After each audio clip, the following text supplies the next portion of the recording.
Hey everybody, David here, and welcome to the ASOG podcast. In this episode, Lucas and I sit down with Mike Willever. Mike is a retired special agent with the United States federal government, having spent 25 years conducting investigations in a broad variety of criminal activities. He is now the host of the Active Self-Protection podcast, where you can hear true stories of life or death self-defense encounters from the men and women that live them. You can check Mike out at activeselfprotection.com. And you can find the podcast absolutely everywhere. Just search for Active Self-Protection on your favorite podcast listening app. Before we get started, if you're listening on that app, you know what to do. And make sure to head on over to our YouTube channel where we've been dropping a ton of new content. And now, here we go.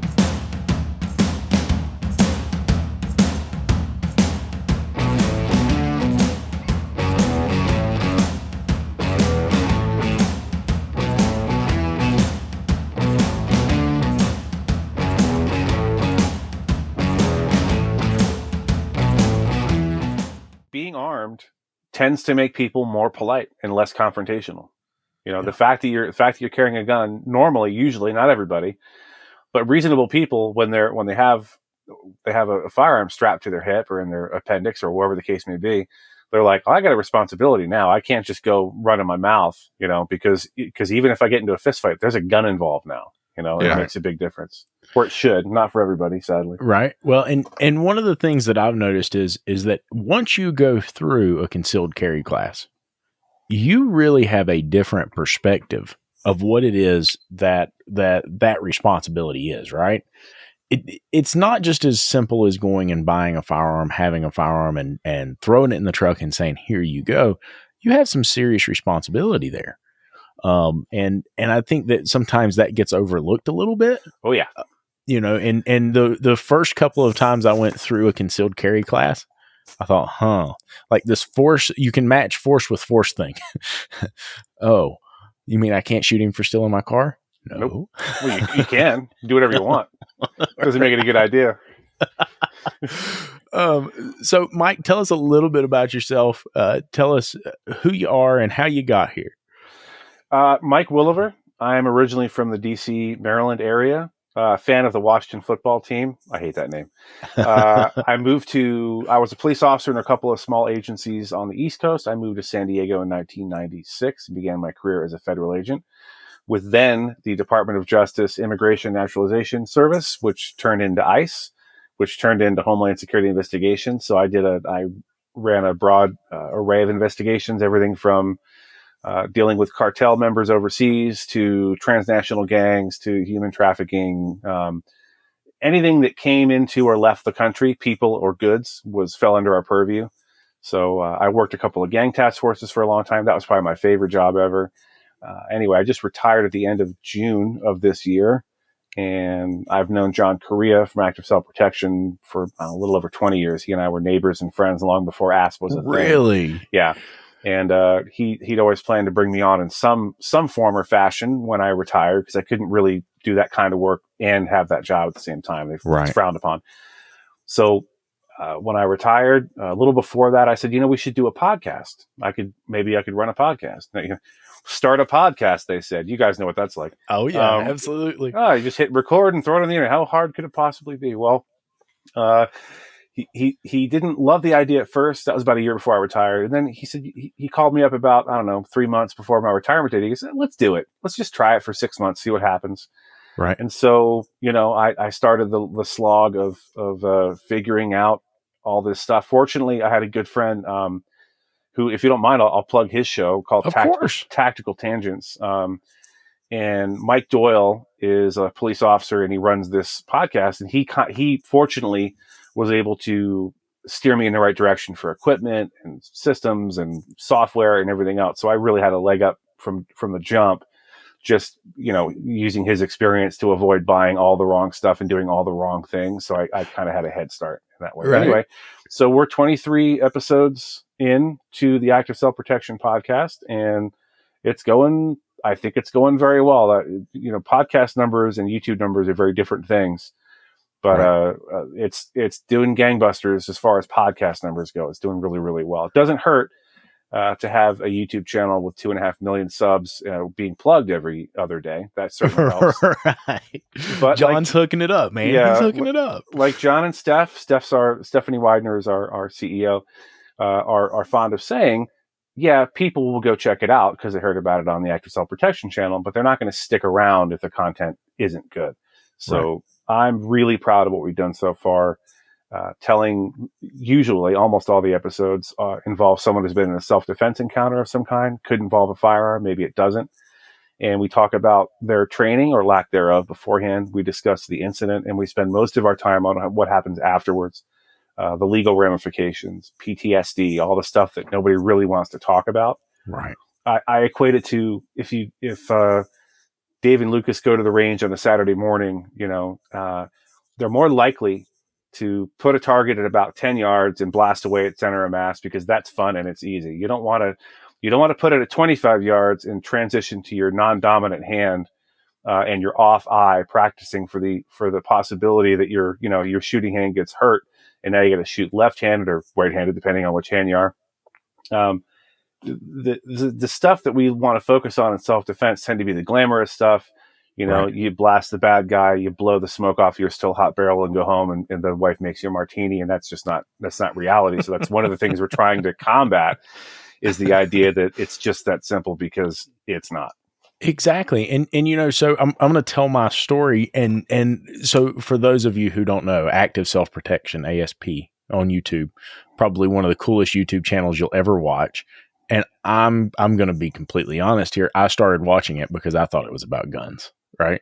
I love guns. Sure. And so I started watching it, and all of a sudden my wife got into it, and we all started watching it, and we really quickly began to understand that this is not a channel about guns. This is a channel about self-protection. This is a channel about being smart about what we're doing and really understanding what the threats are and thinking outside the box a little bit. And I think it really resonated with me because, as we were talking before we started the show, in our shop, we train 100 hours a year per employee on a discipline, right? It's so important for us. And one of the things that we really like to do here in the shop is we like culture building events. So we started doing a little bit of firearms training. And man, not only is it a big culture builder, but when I started watching ASP, I realized self-defense is not just going and getting a concealed carry permit and thinking I can defend myself or I can defend my business. This is a much bigger discussion than that. It's not about guns. It's not about knives. It's not about pepper spray. It's really about a thought process. Yeah, we our motto is attitude, skills, plan. Also ASP, by the way. Right. And the thought behind that is you have to have the right mindset, and that's something that you build over time. You don't just all of a sudden, come into the right mindset. Mindset comes through experience. It comes through training. It comes through having discussions with other people. Skills, obviously, that is 100% training based. Just building the right skills to be able to do the thing you have to do when the time comes. Right. And plan is, and we'll talk about this, I'm sure later. We discussed it a little bit before we started recording. Plan being, hey, if you're for your listeners, if you're in a shop environment or whatever kind of retail environment, and there's concealed carriers there, when the angry customer comes in waving a gun around is not the time to formulate a plan. We need to have a plan ahead of time. It doesn't have to be a perfect plan. It doesn't have to consider every possible contingency, but we at least want to have discussed it and decide, who is going to confront this person or from what direction, or who's going to call 911. Is there an assigned person for that sort of thing? Right. And so one of the first things that I heard when I started watching these videos was moral, sane, and prudent, right? Sane, sober, moral, prudent. Yeah. And so, one of the things that I keep thinking about, and I'm watching those videos, and I'm really quickly understanding that it's easy for me as Mr. Shop Owner to look at everybody who walks in the door and think they're like me, right? They're thinking clearly. They're on the up and up. They don't have, something in their system that's skewing their thought process. I don't think about somebody coming through the door and pointing a pistol at me, right? And we all like to think that we could handle the situation if it comes up, but not everybody's sane. Not everybody is on the up and up. And I watched a video that you guys put out just the other day, and I was telling David about it. And it's this barber, and he's standing in the barber shop, and he's cutting this guy's hair, right? And there's a guy sitting in the chair, and there's two other people to the side, and this guy just walks in and shoots the barber. And so the guy in the chair was an off-duty police officer, and he stands up and he takes care of business, and he makes what needs to happen. But the point is this guy really didn't have any other reason for walking in there and doing that. Right. And we tell ourselves that couldn't happen to me because I'm in a good town. I'm in a good neighborhood. People don't act like that around here. But what if they do? Right? One of our most viewed, or excuse me, most played episodes is when I had a sit down with Stephen Williford from Sutherland Springs, Texas. You listeners might remember there was a mass shooting at a church. Stephen was a plumber by trade. He wasn't a cop. He wasn't a veteran or anything like that. He was an avid hunter and sportsman. He taught shooting. And one Sunday morning, he's not at his church because he's on call for this hospital to go do plumbing stuff in case there's an emergency. Right. And he hears shots, and his daughter says, "I think someone's shooting up the church." And he did what Stephanie and I talk about. Stephanie, I think I might have mentioned, she's our CEO, Stephanie Widener, whom I love dearly. We like to say that when the bad thing starts to happen, people tend to rationalize or want to will it away or pretend it's not happening. And probably the most important thing you can do is to radically and rapidly accept reality. Now, that officer that was sitting in the chair had a little bit of experience. He could have just as easily been you or David, with a concealed weapon. But the idea being, you can't wish it away. When the bad thing starts to happen, or before it starts to happen, preferably, we like to say, if you see a thing coming and you can just avoid the thing, by all means, avoid the thing, whatever it might be. But rapidly and radically accepting that this is happening and I need to deal with it right now is probably 50% of the battle. Yeah, I agree 110%. And that's one of the things that David and I had talked about, because David went, when things felt as if there was unrest, David had gone and decided he was going to buy a gun, right? And we talked a couple different times, and I said, listen, this is not just going and buying a pistol and having a pistol, right? There's more to it than that. And a defensive I bought plan ammunition as well. Lots of it. I have no idea how to use it or even load it. Well, you know what I've got? Stockpiles of it. He bought a 22 and he bought a case of 45. I guess my question in your and what you were saying there, as far as radically accepting what's happening, is how much can that turn into overreacting? I'd be concerned with whip out the gun too fast. Absolutely. No, you make a great point. I don't want to escalate the situation. I remember we were at a county fair. This was a couple years ago. And my daughter was riding, and she was really small. She was riding one of the kiddie rides. And all of a sudden, you just see a sea of people running. And somebody screams out, active shooter, active shooter. Mm. And people are ducking under tables. And I looked around, I'm like, what in the hell? Are you kidding me? And all I did was I jumped over the railing.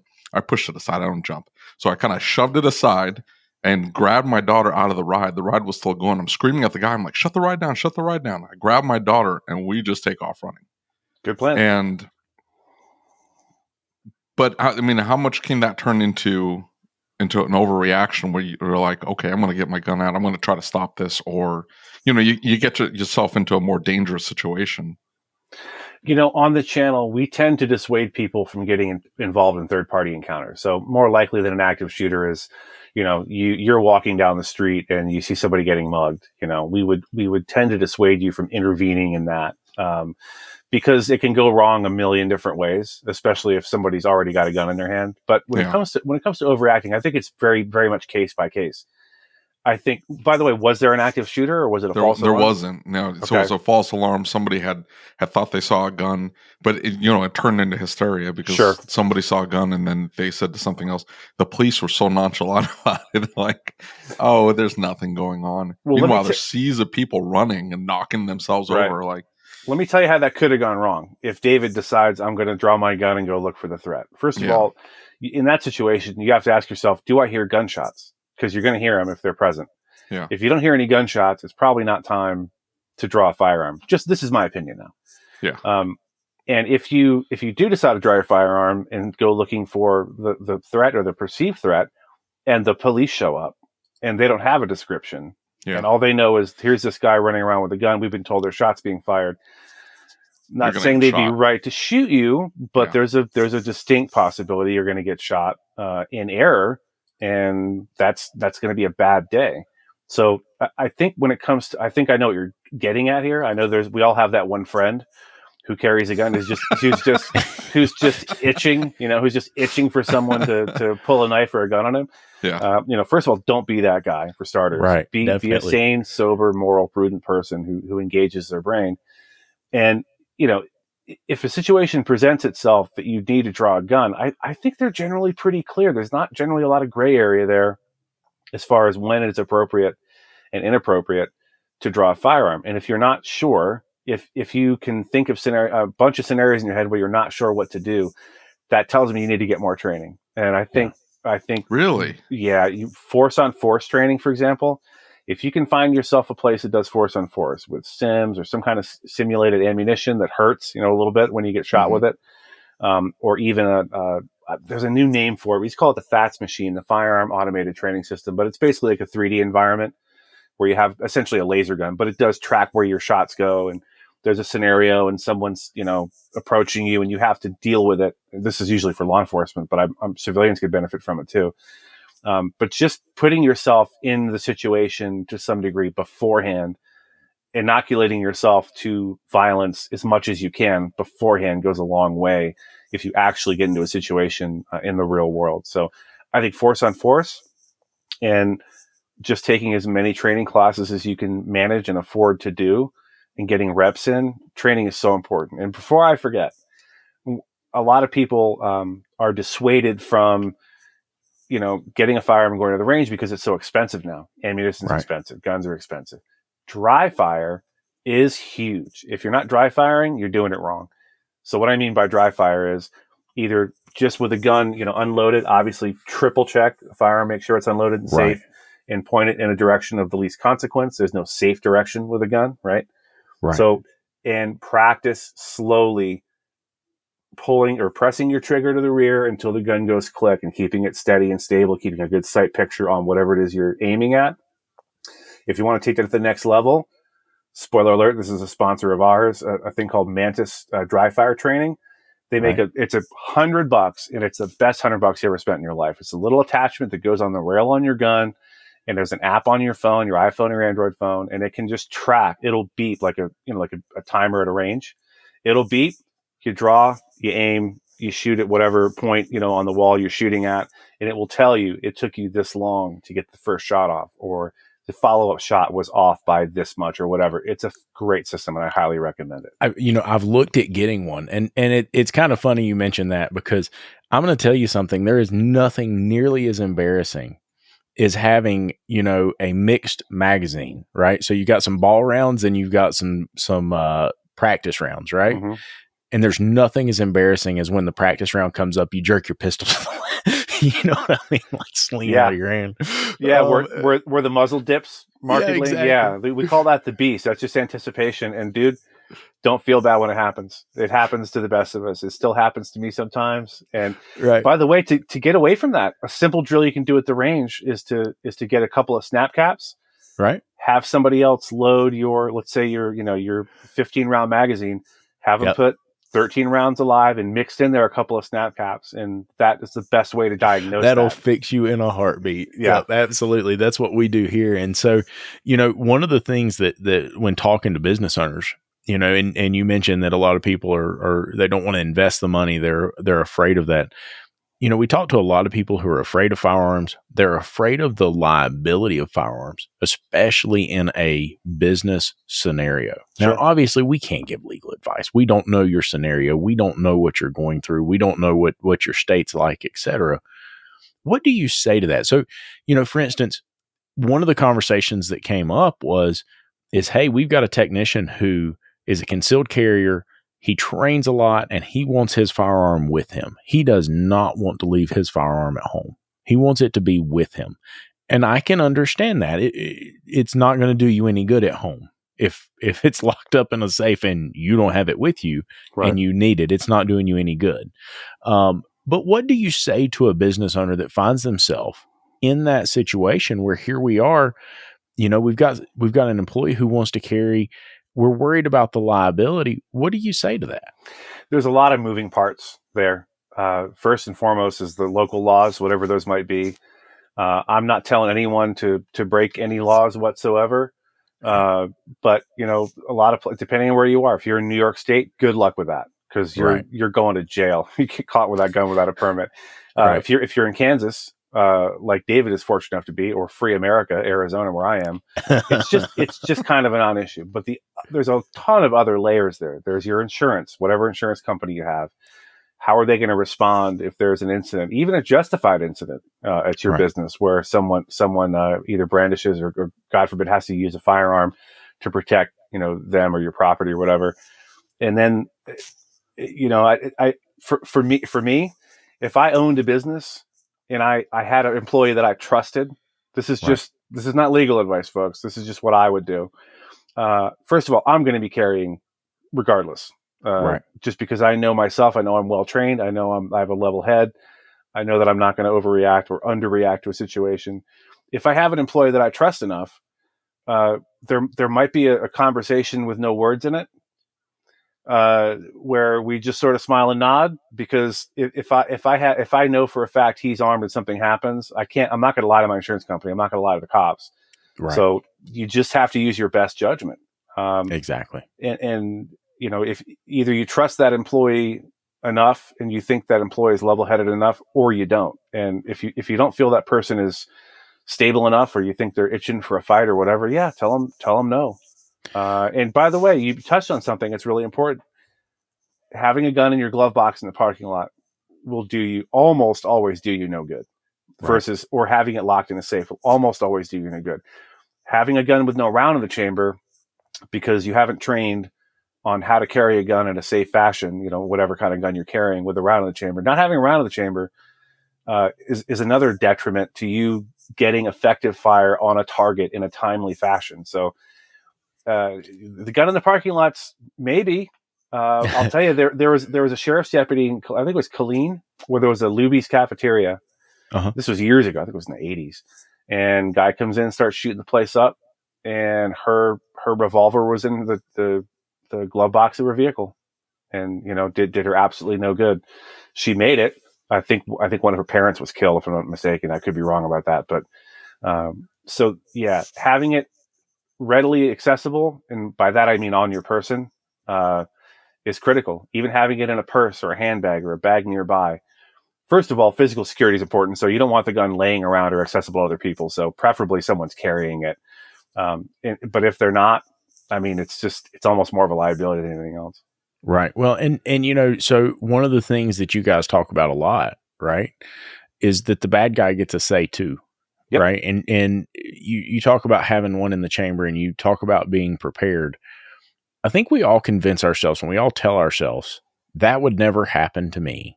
I could talk my way out of that. I could do something about that. And, I was telling David the other day, I'm watching some of these videos, man, this happens in a quarter of a second for no reason. Yeah. Right. Like the majority of these cases are not somebody that's sane. This is not somebody that's just walking down the street, a normal everyday guy. This is somebody who's really struggling with something. And a lot of times, man, I feel for them. I really do, because they've got something going on. And the reality is they get a say in this altercation too. And it doesn't take but just a second to lose your life. I mean, you've got to be prepared. You've got to be ready to move. And I think that's where training really comes in. Absolutely. Training, and get yourself, if you're listening to this right now, if you hear my voice, understand this. I don't care where you are. I don't care if you are literally in Mayberry, North Carolina. It can happen where you live.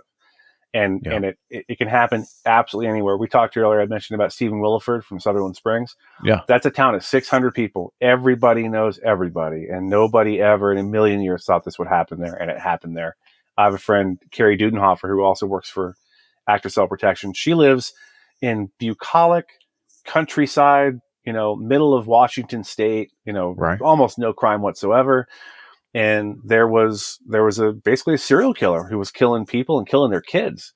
And this happened very close to her. In fact, this guy had staked out, they found out later, a police friend told her, staked out the little kiddie dance place where her and her kids were like twice a week. And it probably had considered that as a potential target. So let's dispense with the idea that it can't happen here. It can happen anywhere. Training. I mean, you've just got to get as much training as you possibly can. I know it's not cheap, but if you just go to the local gun store and pick up, the whatever gun and a couple boxes of ammo and call it good, you're doing more harm than good. You're doing yourself a disservice and potentially other people a disservice, because if you're not training how to use a firearm, believe me, that's going to be something that needs to be automatic when that, as you said, that split second, event happens. Yeah. Handling the gun, firing the gun, being accurate with the gun needs to be something that's already taken care of and squared away and down pat. The moment of an altercation is not the time to realize you're not sure how much pressure it takes for you to work your slide to get that round of the chamber that you didn't have. These things need to be what I call unconsciously competent. What does that mean? When you first start driving a car, you remember, you're like, okay, how much gas do I put? How hard do I turn the wheel? How soon do I do my turn signal? How hard do I press the brakes? And now you literally get in your car at the end of the day and you're on autopilot. You don't think about driving at all. That's unconscious competence. Yeah. Yep. And what you need is, sorry. Okay. Siri's talking to me. Thanks, Siri. You need to be unconsciously competent with that tool, even if it's pepper spray or something else. You need to have the reps in before this thing goes down. So training is super important. David, I think he's talking to you. I was not casting any aspersions. I don't even know David. I think he's probably a great guy. Well, clearly you don't listen to the podcast. How much is pepper spray really a deterrent, or as a means of self-protection? Somebody comes with a gun, maybe you're anti-gun, you don't for whatever reason you don't want to have them in your shop, and you decide, well, I'll just get the pepper spray out and spray the guy that is pointing a gun at me. I mean, do you have any incidents where like that resulted in the guy just firing off like a crazy person? No, I've never. John may have seen this. John's reviewed a lot more video than I have. Yeah. I have never heard of. This hasn't happened. I've never heard of somebody with OC spray attempting to use it to prevail over an armed with a firearm, armed attacker. Ever. I would not recommend it. I would not recommend trying to pepper spray somebody, because because you have to be ahead of them on the force continuum. You can't be trying to catch up, and pepper spray against a gun's a bad idea. So if you're going up against somebody who is a deadly threat, which means they have the means, the opportunity, and the intent to cause you physical harm or death, you can't be, you have to be one step ahead of them on that use of force continuum. Meaning, if someone's got a gun, the only answer to that is another gun. You're not, unless they're a terrible shot, you can hope for the best, but I wouldn't recommend pepper spray in that. Pepper spray is really good for, if you see something coming, if someone is acting assaultive, but they're not armed and you need to neutralize them to get away, pepper spray is really good for that. I'd say it's better than a taser, better than almost anything else. So this is the mindset, and I'll read you a comment here because we had this discussion within a shop owners group. Sure. And I can understand this mindset, but then I'll tell you a quick story here. Okay. So the response to the gun question was this shop owner said, if someone tries to rob me, I'll hold the door open for them. And he said, but seriously, how many shops do you think really get robbed in the middle of the day surrounded by other businesses? And he said, well, scroll back through the Facebook feed and you're going to see a whole bunch of stolen catalytic converters and vehicles broken into after hours, but nothing during the day. And so he says, well, I'll probably put cameras in just as a CYA, but nothing to fend off crime. He just doesn't see the necessity for it. We had a gun store less than a mile from me. I mean, in a quiet neighborhood. It's considered safe. It's, right across the street from a church and a school. Mm-hmm. This gun store, it was a self-protection store. Like, that's what they sold, that kind of stuff. Right. The guy, the shop owner was armed to the gills, and his wife was as well. These 3 teenagers came in and they decided they were going to hit this store. And I guess they were looking for weapons or whatever. They run in and it turned into a firefight. Mm-hmm. The shop owner ended up dying. He got hit too many times. His wife ended up hitting one of them, killing one of them, hit another one, And then the third one escaped completely. They ended up getting caught. But the wife ends up losing her husband. They end up closing the shop. But you wouldn't think that they would hit a gun store. Like, why would you go into a gun store in the middle of the day to try to rob them? Like, what do you think they have behind the counter? This isn't going to end well. But these were young, stupid kids. Very They good. were going to try to steal have some it. guns. Yeah. Well, they didn't do a very good job of target selection. It's most crooks. And you're talking about these being dumb kids. Well, they're dumb kids. That explains it. It really does explain everything that you just said. Is they were dumb kids who don't think they're going to get killed or hurt, and think they're going to do a thing and get away with it. You remember being 17. You didn't make a lot of good decisions necessarily. So most criminals are going to do some sort of cost risk and risk benefit analysis, and they're going to go, okay, they're going to size a person or a business up and go, how hard or easy would this be to rob this place? Now, there's always the deranged crackhead who doesn't plan in advance and doesn't think, but most people who are doing this sort of thing give it a little bit of thought. Yeah. Earlier, we were talking about just the deranged guy who comes in and starts shooting. That's a different animal altogether. But as far as crime goes, this shop owner who says I'll hold the door open for him, I assume he means I'm not going to fight. I'll just let him, let him have it. Let him have it. And that's a strategy. That's one way to do it. I'm not saying he's right or wrong. But as we've seen on the channel a bunch of times, compliance isn't always a guarantee of your safety. Yeah, just because exactly. you comply doesn't mean it's going to go well. No, I mean, if you want to bet your life on compliance being something that'll keep you safe, it's your life, it's your business, literally and figuratively your business. Just because it usually doesn't happen, as we've said about 1,000 times already on this show, just because it doesn't normally happen, just because mechanic shops and body shops and paint shops aren't normally robbed, doesn't mean it's not going to happen. Yeah. Sure, is the more likely crime somebody coming after hours and breaking into cars or stealing catalytic converters or stealing tools? Yeah, probably that's going to happen a lot more often. But another thing a lot of folks don't know is most burglaries, residential burglaries, for example, when do you think they happen? During the day. Mm-hmm. Yeah, between about 9 and 3 p.m., 9 a.m. and 3 p.m., because most people are at work. So they consider their target before they go. Most burglars aren't going to break in, at 3 a.m. with a flashlight and a ski mask on. That's the movies. Does it happen? Sure. We always get dinged in the comments for saying things cavalierly like that. Like, most burglars don't happen at 3 a.m. It's not like the movies or TV. But that shop owner, I respect his decision.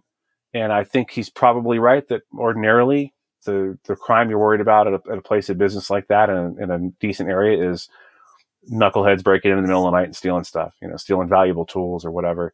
But still, in all, that robbery, or God forbid, that crazy person who's just angry because he thinks he screwed his daughter out of $2,000 on a transmission, and now he's having a bad day and he's going to come in with a gun and start shooting at people.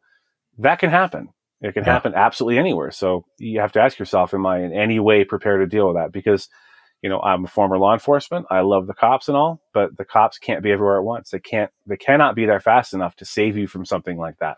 You have to be your own rescue party.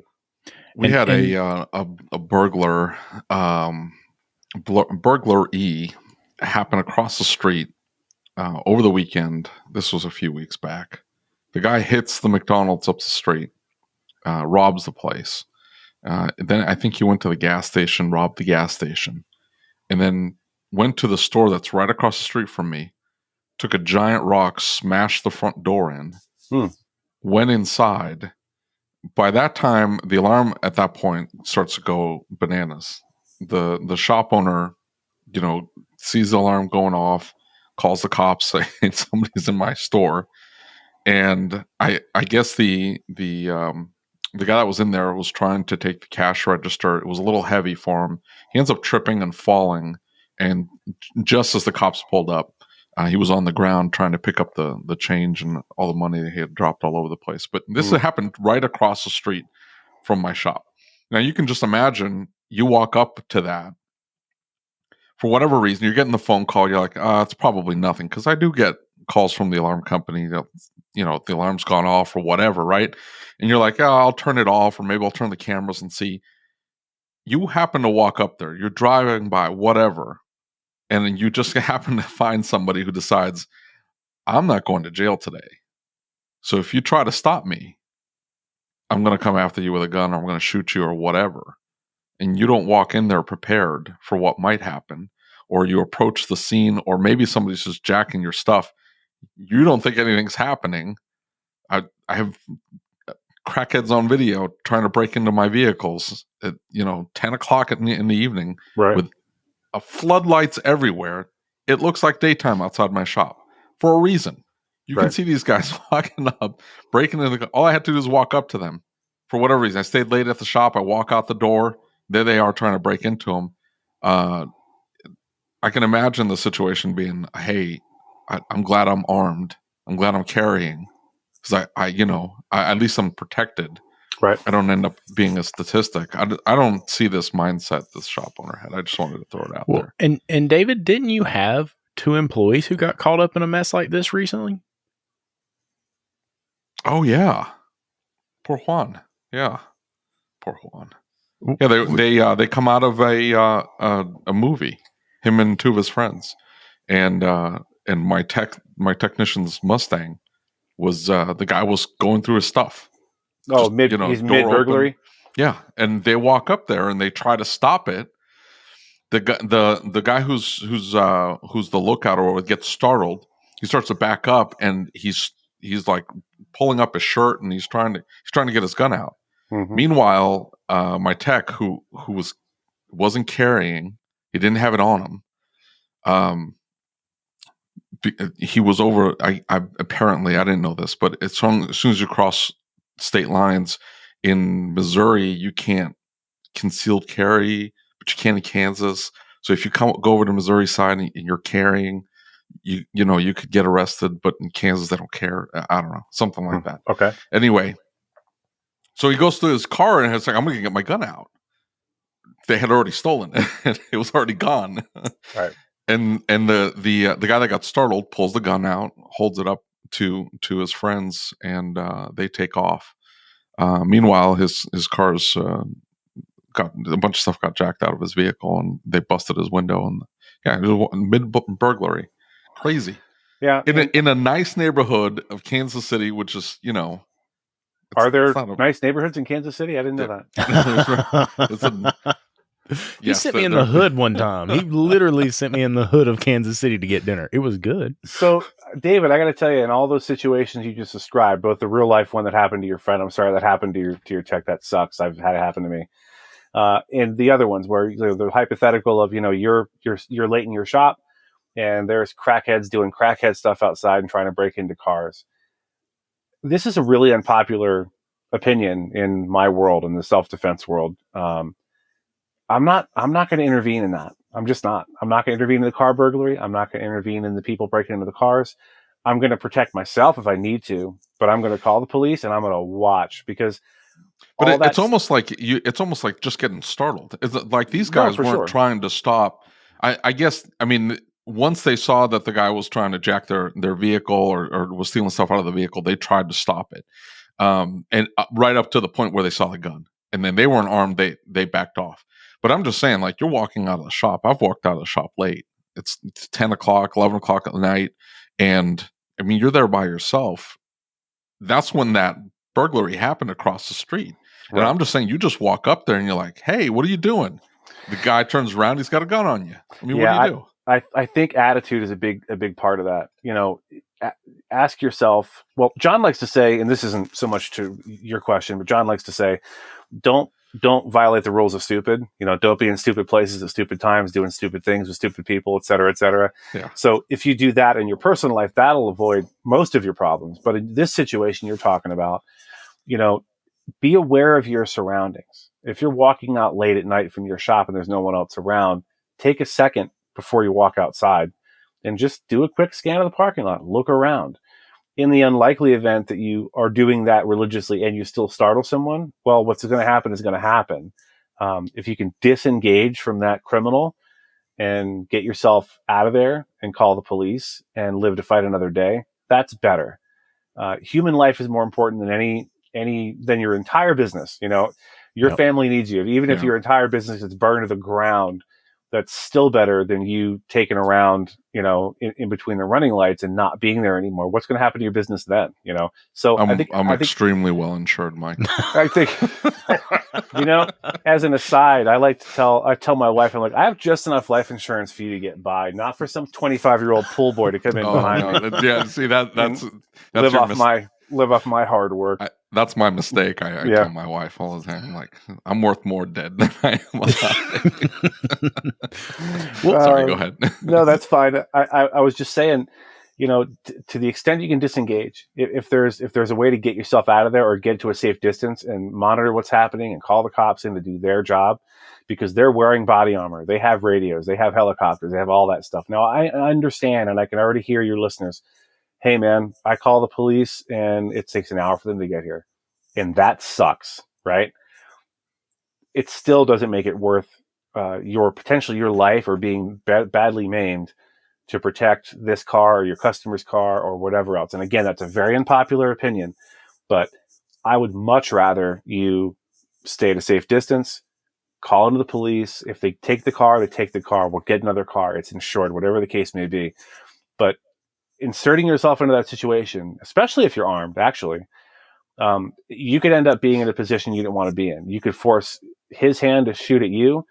You could end up shooting him and it could be found to not be justified. Depends what state you're in. Depends what kind of detective is investigating the case. It depends what kind of prosecutor you have in your area. You've got to think beyond this moment of I'm angry because this person is stealing my hard-earned stuff. Believe me, I get it. I hate thieves. I hate the idea of someone working hard for a thing and having someone come just take it because they feel like it because they're too lazy to work. But there are so many variables you cannot possibly predict that if you can just disengage and get the best description you can, get a plate number if you can, I would highly dissuade you from intervening in something like that because it's just not worth it. Yeah. I really agree with that. And here's the thing is what you never take into account is that they're already a criminal, right? They're already breaking the law. Mm-hmm. They don't follow gun laws, right? They don't practice safe gun etiquette, right? He can pull it out and accidentally shoot you if he has one. Right.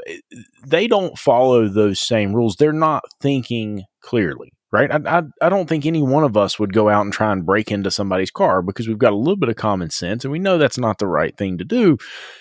A lot of these people just aren't thinking clearly. And you don't want to get tangled up with someone who's not thinking clearly unless you absolutely 100% do not have a choice and you have to defend your life or your family's life. That's when it comes time to do something, right? Yeah. We talk about contaminated thinking on the channel all the time. That's something that you can't, if you're a normal person who had a normal upbringing, you can't possibly understand. My field training officer told me as I was agape and aghast at things I was seeing on the street and in these people's homes, he said, you got to check your worldview at the door. All right. Yeah. People, they don't think like you think. They don't have the values you have. They have nothing in common with them. And so when you think you're going to run up and pull your gun and they're going to go, oh no, he's got a gun. You don't know what that reaction is going to be. That reaction could be you could have a gun drawn on them. They could be unarmed and they could still charge you. And then what are you going to do? Let's play this out. So now he's unarmed, right? No knife, no gun. Maybe he's a little bigger than you. And now he's running towards you. Now you're going to find yourself in a position where maybe you're going to have to shoot and maybe it's justifiable and maybe you can articulate it. But do you want to risk your life and your home in a civil suit and potential jail on maybe? Yep. I don't. I definitely don't. Exactly. Well, and so, one of the things that we talked about a little bit earlier, and it's really what your show is about is A, planning and B, training, mm-hmm. right? Because that's the big thing. And, we talk about training in the automotive world all the time. We talk about planning in the automotive world all the time. Set yourself up for success. What does success look like? How do we want this to end up? What do we want the outcome to be? Right? Like you bring your car to me, I'm going to talk about the fact that, hey, listen, I see some other things going on with it. I just want you to know about them. We don't have to necessarily fix them right now, but I need to document that so that's going on. Sure. And it's the exact same type of scenario. We've got to plan ahead. We've got to think ahead, especially in a business. And we were talking a little bit about crossfire.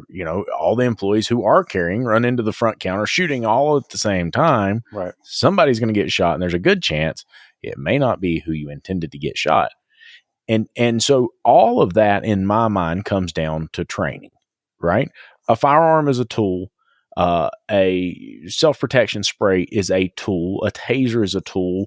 The door locks on your building are a tool, right? Mm-hmm. And so it's all about training to make sure that we know how to use our tools, just like we know how to use an impact wrench or a scan tool in the shop. We need to know how to use these tools properly. We need to be prepared. This needs to be a memory thing. It needs to be top of mind presence. And I was telling you before we started, we've really enjoyed taking the whole team out and going and doing some target practice or going to a training event about firearms that's a little bit different than going and training on cars. It's more of a culture building experience. It's fun. It is something that you don't see every day. It sets us apart from the other shops that do stuff like typical automotive training.